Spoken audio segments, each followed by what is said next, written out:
హెచ్చరిక, దైవజనుని హెచ్చరిక.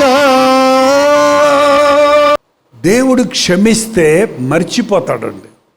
నిజమైన క్షమాపణ క్షమించి మర్చిపోవటం. నేను నా చిత్తానుసారముగా నీ దోషములను తుడిచివేయుచున్నాను, మరి ఎన్నడూ వాటిని నేను జ్ఞాపకము చేసుకొనను. నీ పాపముల మూటను నా వీపు వెనక వేసేసాను. వీపు వెనక వేసేసిన దాన్ని మళ్ళీ ఎక్కడేసిందో కూడా తెలియదుగా. నీ పాపపు మూటను నేను సముద్రపు అగాధములలో వదిలేస్తాను. ఈ వాక్యాలు బైబిల్లో ఉన్నాయండి. ఆయన క్షమాపణ అంత గొప్పదండి.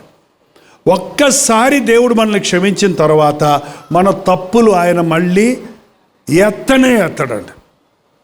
మనుషులు అట్ట కాదు. క్షమించానంటారు, మళ్ళీ రెండోసారి క్షమించాల్సి వచ్చినప్పుడు, మూడోసారి ఎన్నిసార్లు క్షమించాలి? 31వ తారీఖు 23వ సంవత్సరం 30వ తారీఖు 3 గంటలకు క్షమించాను. 24వ సంవత్సరం తెల్లవారుజామున 5 గంటలకి 5 సార్లు క్షమించాను. అప్పుడు ఇట చేశావు, ఇప్పుడు ఇట చేశావు, అప్పుడు అట చేశావు, ఇంకెన్నిసార్లు క్షమించాలి నిన్ను అనేవాడు క్షమించాడా, క్షమించలేదా? డేటుతో పాటు గుర్తుపెట్టుకున్నాడు వీడు. ఇంకేం క్షమించాడండి? క్షమించలేదు. There is no record of wrongs in love. ప్రేమలో తప్పుల పట్టి లేదు. అందుకే బైబిల్ చెబుతుంది, అందుకే అన్ని వీటికి పైన పరిపూర్ణతను బంధమైన ప్రేమను ధరించుకోనండి. ప్రేమను ధరించుకోనండి. ప్రేమతో క్షమించండి. ప్రేమతో క్షమిస్తే మళ్ళీ ఇంకొకసారి ఆ పాయింట్ మళ్ళీ ఎత్తరండి. ఓ భక్తుడు బైబిల్ చదువుకుంటాడంట పరలోకంలో. పెద్ద బైబిల్ ఉందంట అక్కడికి వెళ్ళి ఒక్కొక్క పేజీ తీస్తున్నాడంట. ఆ పేజీల్లో కొన్ని పేజీలు కనబడలేదంట ఆయనకి. అబ్రహాం అబద్ధం ఆడిన సంగతి అక్కడ లేదంట. సంసోను పాపపు కార్యాల విషయం అక్కడ లేదంట. దావీదు బెత్షెబాతో చేసిన పాపం గురించిన ఆ పేజీలు అక్కడ లేవంట. పేతురు ప్రభువుని ఎరగనని 3 సార్లు బొంకిన మాటలు అక్కడ లేవంట. ప్రభునడి ప్రభువా, మా భూలోకంలో ఉన్న బైబిలు ఈ బైబిలు ఒకటేనా అని అడిగాడంట. ఒకటే అన్నాడంట దేవుడు. మరైతే ఈ భక్తులు చేసిన తప్పులన్నీ లేవేంటి ఇక్కడ? ప్రభు అన్నాడంట, అవి నేను క్షమించేశాను కాబట్టి వాటిని నేను ఎర్రాస్ చేసేసాను, వాటిని డిలీట్ చేసి పడేశాను. ఇక అవి గుర్తుండవు నాకు. ఇక దావీదు చేసిన తప్పులు గుర్తుండవు నాకు. ఇంకా అతడు నా మాట విని విరిగి నలిగిన హృదయంతో ప్రార్థన చేసిందే తప్ప అతని పాత జీవితము నేను తోసేశాను. దేవుడు దుర్నీతిని చూడలేడండి. పాపమునందు ఆనందించలేడు. ఒకరినొకరు క్షమించుకోకుండా ఈ లోకంలో బ్రతకలేమండి. ఒకరినొకరు క్షమించుకోకుండా ఈ లోకంలో బ్రతకలేము. నువ్వు అనుకుంటున్నావు నేను చాలా భరించుకుంటున్నాను, నా భర్తను ఎంత భరించుకుంటున్నాను అంటారు కొంతమంది. ఎంత భరించుకుంటున్నాను. అమ్మ దగ్గరికి వెళ్తే చెప్తారు, ముఖ్యంగా వాళ్ళ అమ్మ దగ్గరికి వెళ్తే కదమ్మా, నేను చెప్పేది కరెక్టే కదా.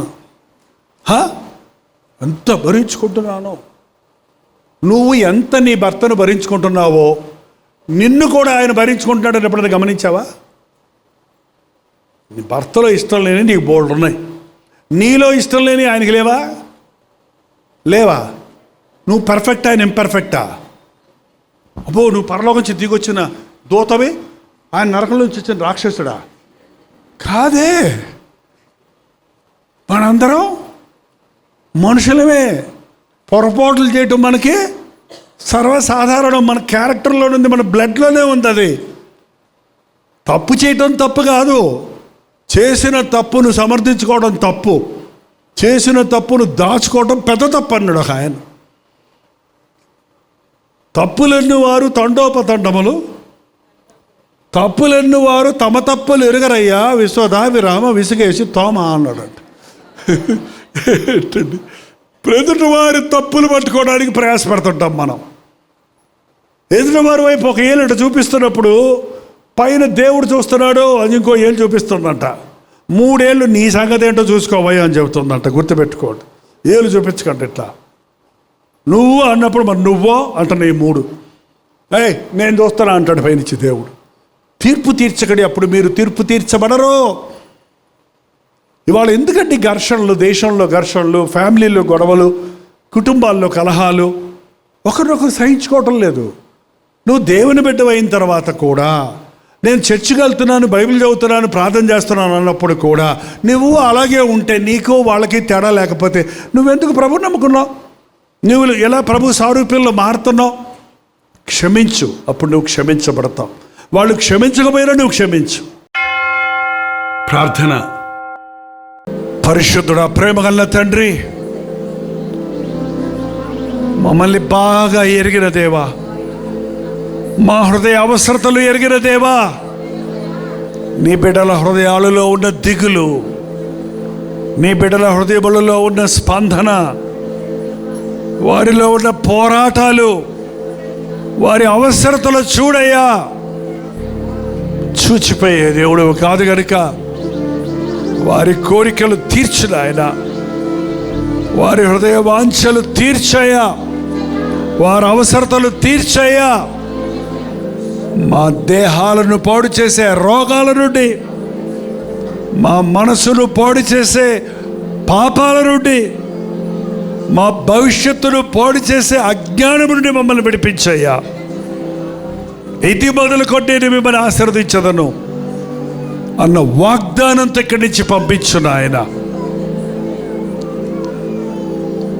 ఈ ఆవరణలో అడుగుపెట్టిన వారి జీవితంలో మార్పును వారు ఇంట బయట ఉన్నవారు గుర్తించినట్లు నీ సాక్షులుగా జీవించడానికి సహాయం చేయము.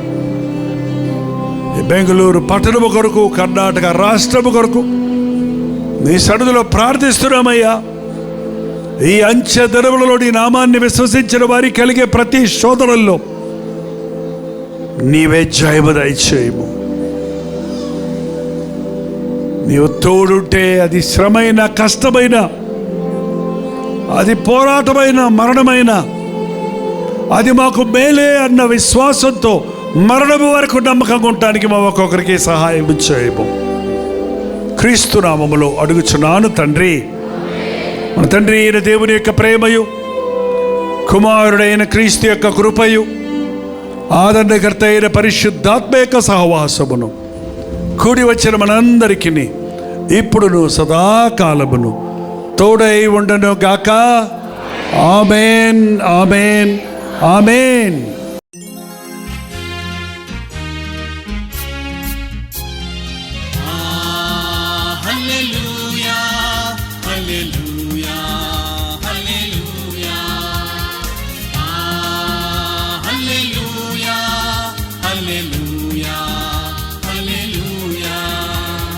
కలువరి ప్రేమే మధురం, కలువరి ప్రేమే మధురం, కలువరి ప్రేమే మధురం, కలువరి ప్రేమే మధురం.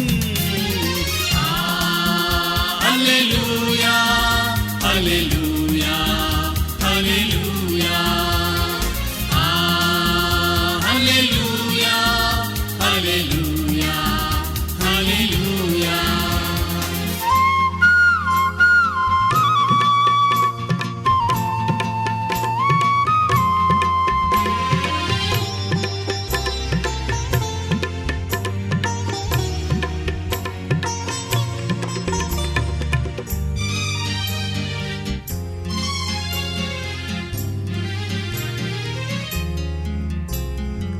సిలువపైన విలువ త్యాగం చేసినావుగా,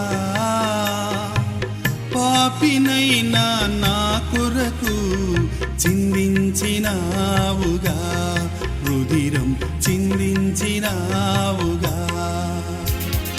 కలువరి ప్రేమే మధురం, కలువరి ప్రేమే మధురం, కలువరి ప్రేమే